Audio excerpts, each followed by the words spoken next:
What is up, dudes and lady dudes? Welcome back to Just Nuts, guys. Today I'm doing a discussion video about the new Numeron cards coming in Battles of Legend Armageddon. This is a new set that's coming out, next week? Like literally, tomorrow's Thursday, 17th. I believe the 24th. This will be coming out next week, next Friday, and the Numeron cards are coming in. And in fact, the Numeron cards in this set look like, pretty much, other than some reprints that are nice, the only actual like crazy meta impacting cards. And so I want to talk about this because I know this has been a super hyped up package, archetype, whatever you want to call it, and I just want to talk about my overall thoughts on it, like in every way. The banless implications for the future.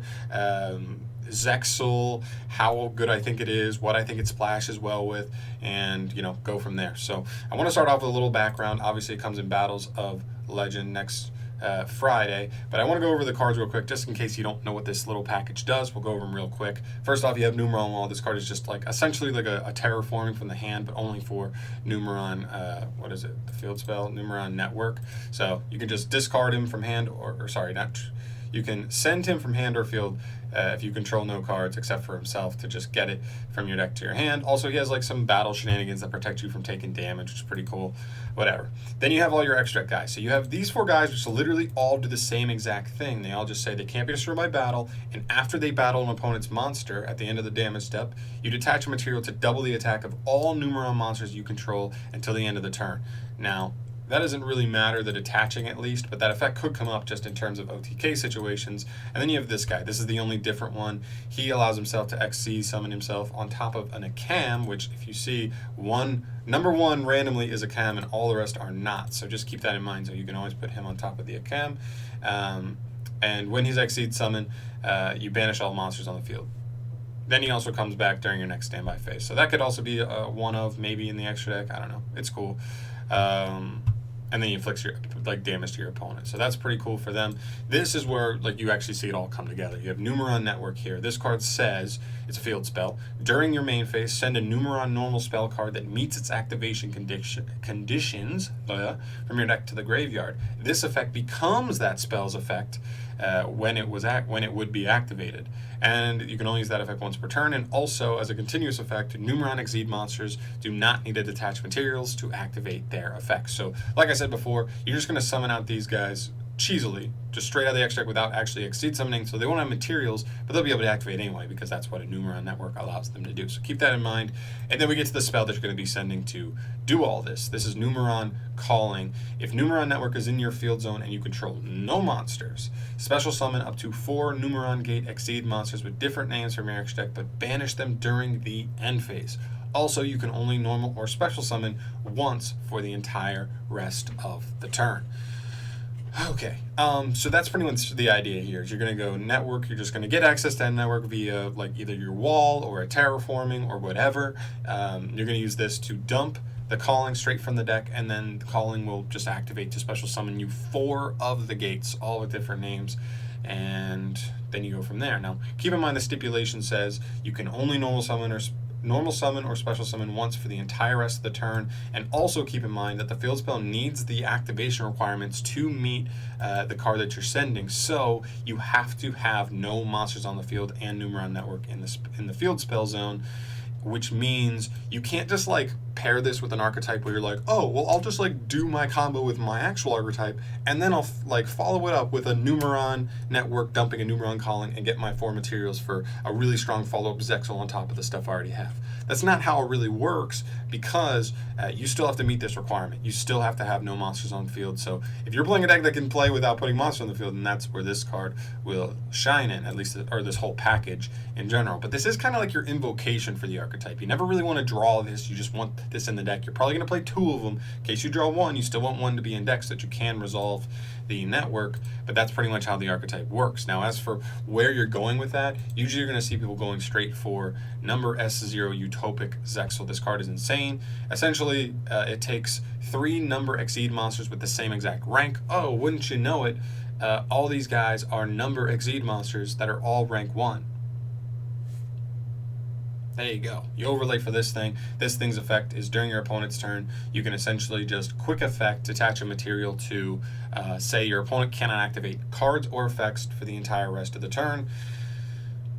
Yeah, so you do it in your opponent's standby phase or in the draw phase, whatever you want. And if they don't have an impermanence, you're essentially just saying you can set a card or you can normal summon something, but that's about it. Now, it's also important to keep in mind this thing has attack based on the number of materials times 1,000. So you're usually going to make it with 3 materials. After the first activation, it'll only be 2,000. And then if you activate it again, it'll only be 1,000. So it can be beaten over in the right circumstances. That's something important to keep in mind.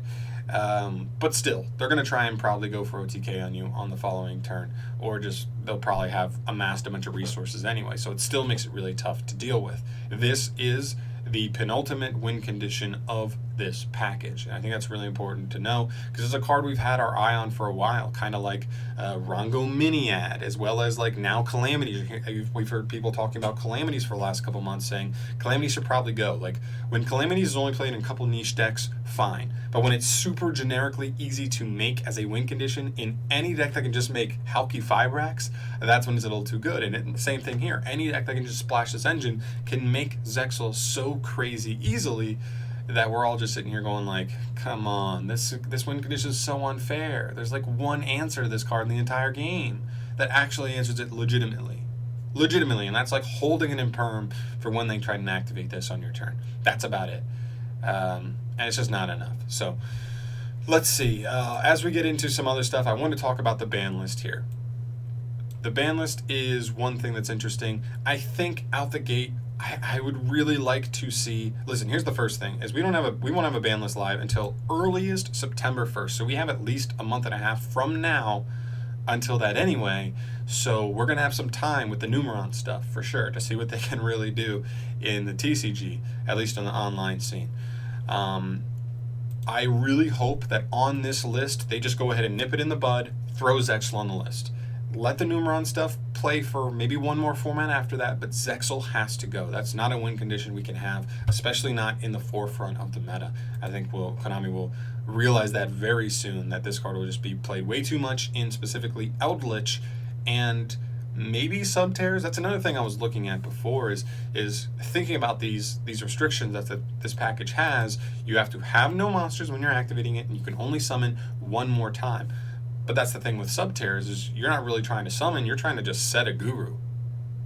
That's not a summon. So if you find your way into Hidden City plus NUMERON Network, you could go NUMERON Network, do all the stuff, then go City, search the guru, set the guru, flip the guru to then also get a Fiendus, or if you already had Fiendus, you can grab Final Battle and just actually set up some legit other defense outside of just the Zexal, which is really, really strong. And if you have the like Fiendus live, it also means that even if your opponent has the impermanence, they impermanence the Zexal, but you can just negate it with Fiendus and you just like walk away unscathed anyway, and you still just keep resolving that, and then you just play beatdown until you win the duel and just play control. So those are like the two archetypes that to me jump out the most, because I just feel like so many archetypes just really wanted special summon. They just want monsters on the field, and that doesn't really work with this archetype.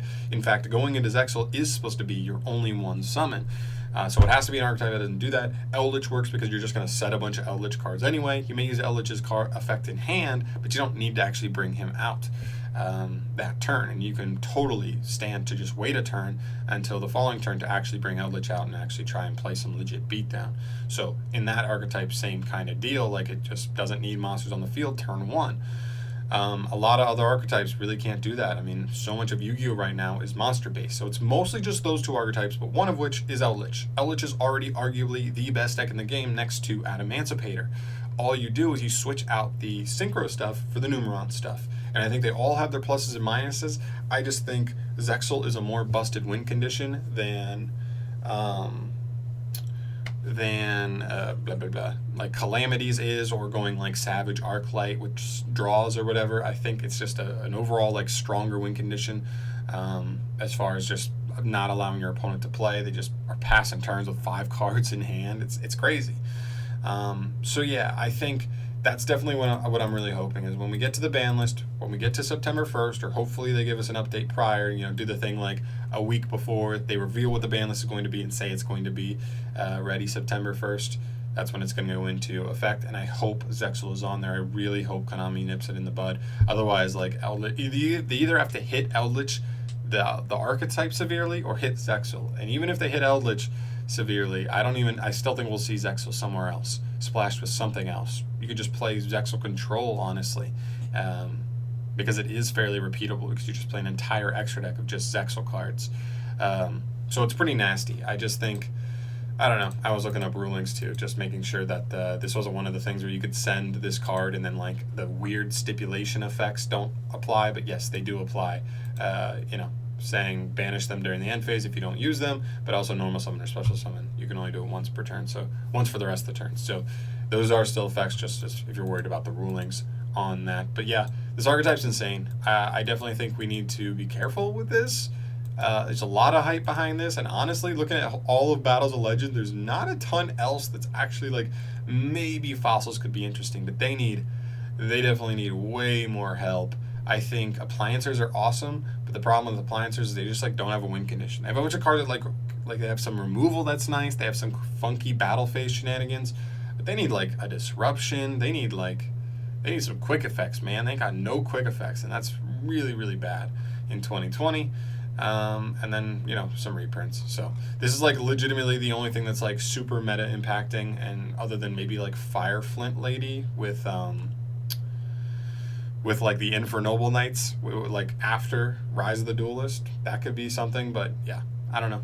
It's a cool package, and I'm really thinking about picking it up just for like sub-tears, because even if they hit Zexal, this could still just be a situation where like even in sub-tears you're just like, okay, I'll just play this for the power boost. Like sub-tears are like really low in power, but they're really strong in control. So what you do is, even if Zexal's gone, this card is just essentially like one card Appaloosa. You literally just get the 4 materials, you summon a 4 material Appaloosa, then you set the Guru, like City for Guru, flip the Guru, get a Fiend. So you've got right there an Omni Negate and 4 Monster Negates, plus whatever other cards you drew, because that was only 2 cards in your hand, which is kind of crazy. So I'm curious to see what happens here. I'm curious to see if there are any other decks that I'm missing here that could be splashed with this archetype. And yeah, I'm kind of worried. I mean, I'm excited, but kind of treading carefully at the same time to see how this kind of shows, especially on opening weekend. So guys, let me know your thoughts down below on the Numeron stuff. How good do you think this is going to be? And also let me know if you think there are any other archetypes that this can splash with, particularly other than like Subterror or Eldritch, because they do kind of have some stipulations that don't work with everything. So let me know your thoughts down on that below, and I guess I'll see you in the next video. Thank you so much for watching, guys. Subscribe to the channel if you want to see more discussion videos like this one in the future, and I will see you in the next one. Peace.